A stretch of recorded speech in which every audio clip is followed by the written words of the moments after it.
Bienvenidos nuevamente. Hoy vamos a ver el práctico número 2. Pero para ello es necesario previamente que repasemos el esquema conceptual del módulo. Veamos. En este módulo vamos a ver en las primeras 2 unidades lo relativo a la capacidad e incapacidad de la persona humana. En primer lugar, habíamos dicho que el atributo en el módulo 1, si recordamos, habíamos dicho que la persona tenía capacidad de derecho y capacidad de ejercicio. Como contracara esta capacidad, también tenemos supuestos de incapacidad, tanto de ejercicio como de derecho. ¿Qué es esto? Las incapacidades de derecho, tenemos que decir en términos generales, que son incompatibilidades o prohibiciones que establece la ley justamente en miras a proteger el interés público, las buenas costumbres, ¿sí? La moral, y no se van a poder suplir por representación. Son prohibiciones que se establecen en determinado caso y para determinada relación jurídica privada. Por ejemplo, veamos algún supuesto. Se establece el código, por ejemplo, que los padres no pueden celebrar determinados contratos con los hijos sometidos a su responsabilidad parental. Ello sí para evitar que haya una colisión de intereses. En el caso de que se celebraran determinados contratos que están prohibidos, este acto luego caerá bajo la sanción de nulidad absoluta. Asimismo, se establece otra incompatibilidad u otra incapacidad de derecho, por ejemplo, para los funcionarios públicos, los abogados, los auxiliares de justicia que intervengan en un determinado caso y que quieran contratar sobre bienes sometidos a dicho proceso. La ley también establece esta incapacidad de derecho por lo mismo que dijimos anteriormente. Y estos actos no se van a poder celebrar ni por sí ni por interpósita persona, es decir, porque caerán igualmente bajo la sanción de nulidad. Esto en cuanto a la incapacidad de derecho. Pero también tenemos supuestos de incapacidad de ejercicio. Como regla, tenemos que decir que la persona adquiere la capacidad de manera plena cuando adquiere los 18 años. Por eso vemos que dice los plenamente capaces son los mayores de edad, así lo establece el artículo 25. Y dentro de los menores de edad, la ley habla de menores de edad y de adolescentes. Los adolescentes son quienes han cumplido la edad de 13 años y se establece un régimen en relación al estado de salud, es decir, van a poder tomar decisiones atinentes a su propio cuerpo una vez que tengan 13 años y va a depender si requiere solo el consentimiento de ellos o de sus progenitores, dependiendo de si se trate de tratamientos invasivos o no. Pero sigamos con lo que es capacidad y capacidad restringida. Entonces, decimos que la capacidad se adquiere de manera plena como regla a los 18 años.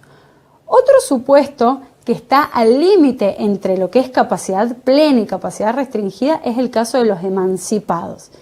¿Quiénes son los emancipados? La regla es que para contraer matrimonio las personas deben tener 18 años. Sin embargo, se establece que se puede contraer matrimonio con menos de esa edad, es decir, aun cuando no se tenga 18 años, y dependiendo del caso se deberá contar o con dispensa judicial o con autorización de los padres.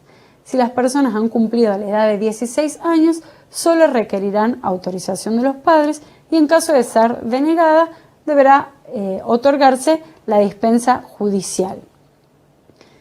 Los emancipados, entonces, decimos que una vez que contraen matrimonio, adquieren plena capacidad, por ese lado son plenamente capaces, pero con ciertas restricciones. Se establecen ciertas restricciones en la ley, algunas de tipo absoluta, ¿sí? Por lo tanto, podemos decir que son incompatibilidades y que no van a poder celebrarse incluso ni con autorización judicial, y otras incapacidades relativas que van a poder celebrarse con autorización judicial. Por eso decimos que en el caso de los emancipados es una situación límite entre los plenamente capaces y con ciertas capacidades restringidas. Otro supuesto de capaces con capacidad restringida son los inhabilitados. ¿Quiénes pueden ser declarados inhabilitados? Son los pródigos. ¿Quiénes son las personas pródigos? Las personas pródigas son aquellas personas que malgastan, ¿sí? Despilfarran, por así decirlo, el patrimonio de la familia, sometiendo a la situación familiar a un menoscabo. En este caso, los ascendientes, descendientes, el cónyuge y el conviviente van a poder solicitar que a dicha persona se la declare inhabilitada, y en la sentencia se establecerá cuáles son los actos que no puede realizar esa persona que ha sido declarada inhabilitada, ese acto de disposición entre vivos u otro acto que entienda el juez que no va a poder realizar, pero solo para esos actos va a tener capacidad restringida. Para el resto de los actos los va a poder realizar incluso sin representación legal, ¿sí? Por eso decimos que tienen capacidad restringida. Y por último, dentro de estos supuestos de capaces con capacidad restringida, vemos la persona a la que se le restringe la capacidad por sentencia judicial. ¿A quiénes se les puede restringir la capacidad por sentencia judicial? A las personas mayores de 13 años, ¿sí? Que tengan alguna alteración mental o física y que puede llegar de prolongada, si esta alteración tiene que ser prolongada, permanente en el tiempo, y que pueda provocar con esta incapacidad un daño a su persona o a sus bienes. En este caso se va a iniciar un proceso, se va a restringir la capacidad. Para los actos que se restringe esta capacidad, ¿sí? Lo va a tener que realizar con un apoyo, pero para los otros actos no será necesario el apoyo y la persona será capaz. Por eso estos tres supuestos hablamos de capaces con capacidad restringida. Y dentro de los incapaces de ejercicio, es decir, las personas que no van a poder realizar actos por sí mismos, sino que van a necesitar del Instituto de la Representación Legal, ¿sí? Tenemos tres supuestos de personas incapaces de ejercicio. En primer lugar, la persona por nacer, ¿sí? Mientras esté en el seno no va a poder ejercitar ningún derecho, justamente. Todavía está concebida y no adquirió ningún derecho porque, como habíamos visto en el módulo 1, tenía que nacer para adquirir irrevocablemente estos derechos. El segundo supuesto nos habla de personas que no cuentan con edad y grado de madurez suficiente, ¿sí? Es decir, que los menores de edad son incapaces de ejercicio, dependiendo de la madurez suficiente van a poder realizar determinados actos que establece la ley. Y por último, las personas declaradas incapaces por sentencia judicial. En este caso, la declaración por sentencia judicial puede restringir la capacidad de manera limitada, como bien lo señalamos anteriormente, o bien de manera absoluta. ¿Cuándo se restringe la capacidad de manera absoluta? Cuando la persona de ningún modo y por ningún medio puede hacer conocer su voluntad y todos los apoyos resulten ineficaces. En este caso también vamos a hablar de incapaces de ejercicio. Es decir, que estas tres incapacidades de ejercicio van a tener que actuar a través de sus representantes. Esto en cuanto al planteo de capacidad e incapacidad de la persona humana.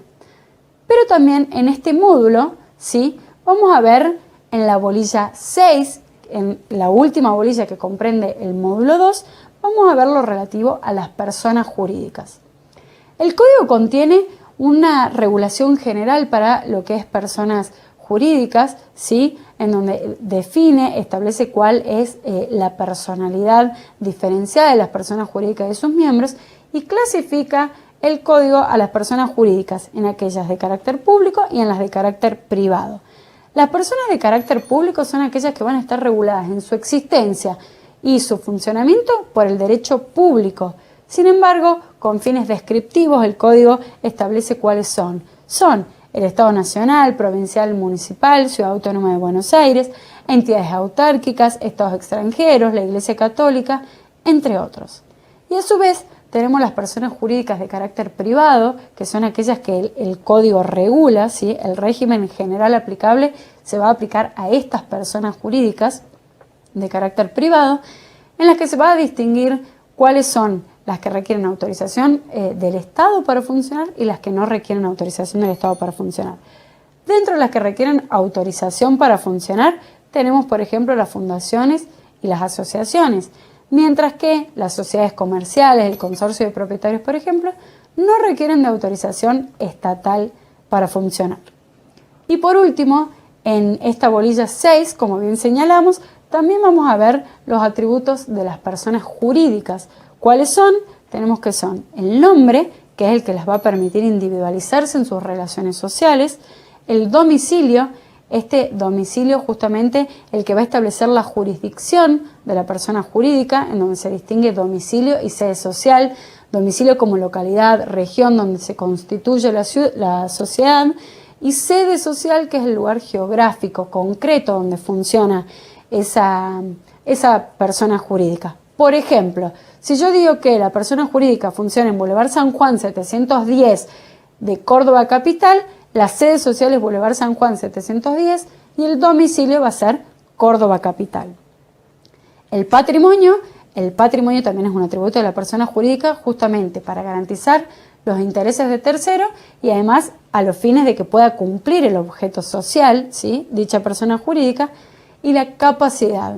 Esta capacidad siempre va a ser de derecho y va a estar limitada al objeto social de la persona jurídica. Veamos ahora entonces cuáles son los conceptos teóricos claves que nos tienen que quedar de este módulo 2, ¿sí?, y que no podemos dejar de saber. En primer lugar, y como bien señalamos anteriormente, las incapacidades de derecho.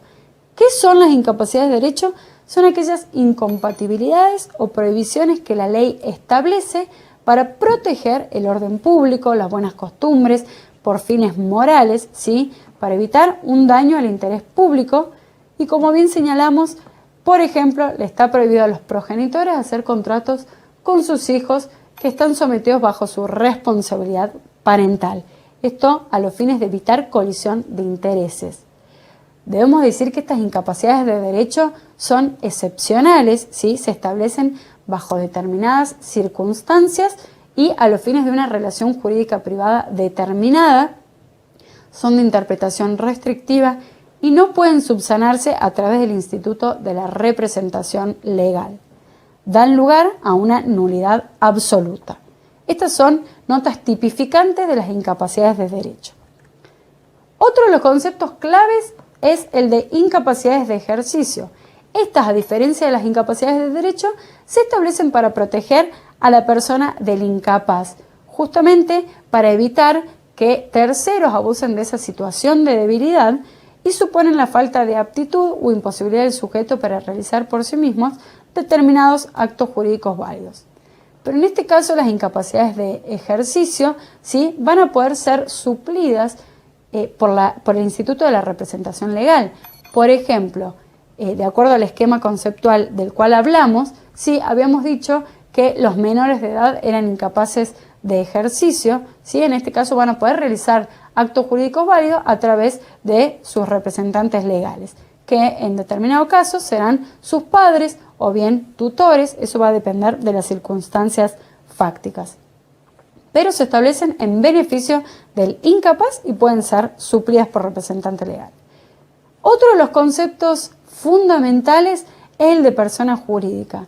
Cuando hablamos de qué son las personas jurídicas, debemos decir que son una realidad jurídica que la ley reconoce como un medio técnico para que todo grupo de individuos pueda realizar el fin lícito que se propone.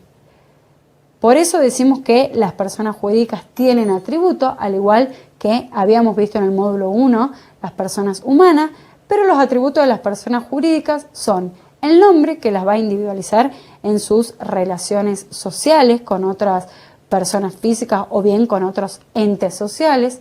Decíamos que era el domicilio a los fines de establecer una jurisdicción, el patrimonio a los fines de poder realizar el objeto social y garantizar a terceros, ¿sí?, porque decimos que el patrimonio es la prenda común de los acreedores, y por último la capacidad, que siempre va a ser de derecho y va a estar limitada al objeto social.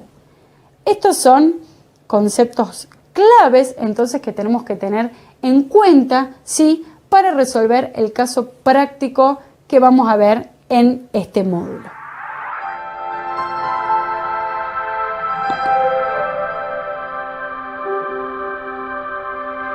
Bueno, ahora veamos entonces la situación problemática del módulo 2.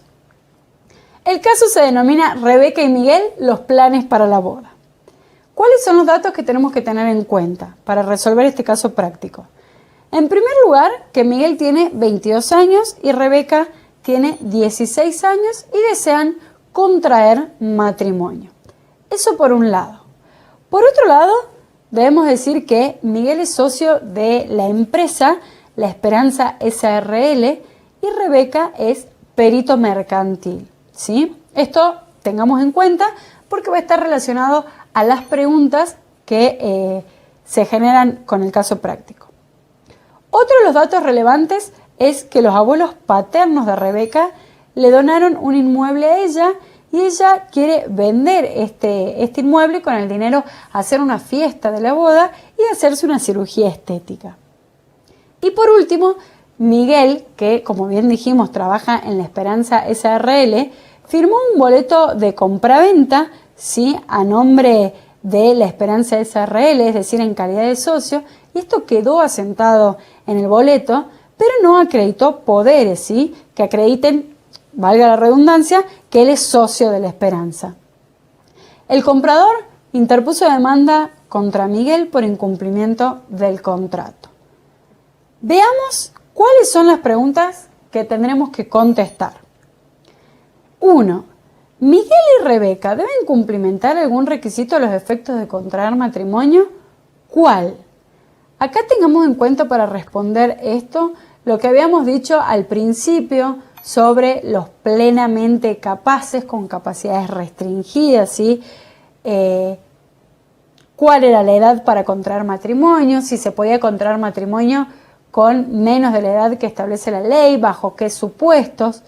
Tengamos en cuenta eso precisamente para contestar la pregunta 1. Muy relacionada con la pregunta 2, con la pregunta 1, está la actividad 2 que dice: Rebeca, ¿puede vender el inmueble donado en el supuesto en que hayan contraído matrimonio? Acá tengamos en cuenta la emancipación, ¿sí? ¿Cómo es el régimen de la capacidad? Tengamos en cuenta con esto de la emancipación por matrimonio, qué actos se pueden realizar, qué actos no se pueden realizar, cuáles son los actos que son imposibles de realizar aún con autorización judicial y los que podrían realizarse entonces con autorización judicial. Es decir, tengamos en cuenta el régimen de emancipación. Tengamos presente el régimen de emancipación para resolver esta actividad 2. La actividad 3 dice: ¿consideras que es correcto demandar a Miguel por el incumplimiento del contrato? ¿Por qué? Acá vamos a tener que tener en cuenta lo que hace a la persona jurídica, ¿sí? Van a tener que tener presente cómo funciona esto de la personalidad jurídica, qué es la personalidad diferenciada. El artículo 153 establece la personalidad diferenciada de la persona jurídica como ente ideal que se constituye a los fines de que los individuos puedan cumplimentar sus fines con los miembros que la componen, ¿sí? Forman dos patrimonios separados, por eso se habla de una imputación diferenciada. No se confunden los miembros con la persona jurídica, son dos personas distintas. Para responder esta pregunta tendrán que tener presente eso, esta cuestión de la personalidad diferenciada.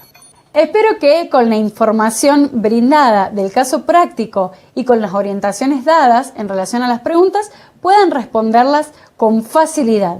Después nos vemos en la resolución del caso.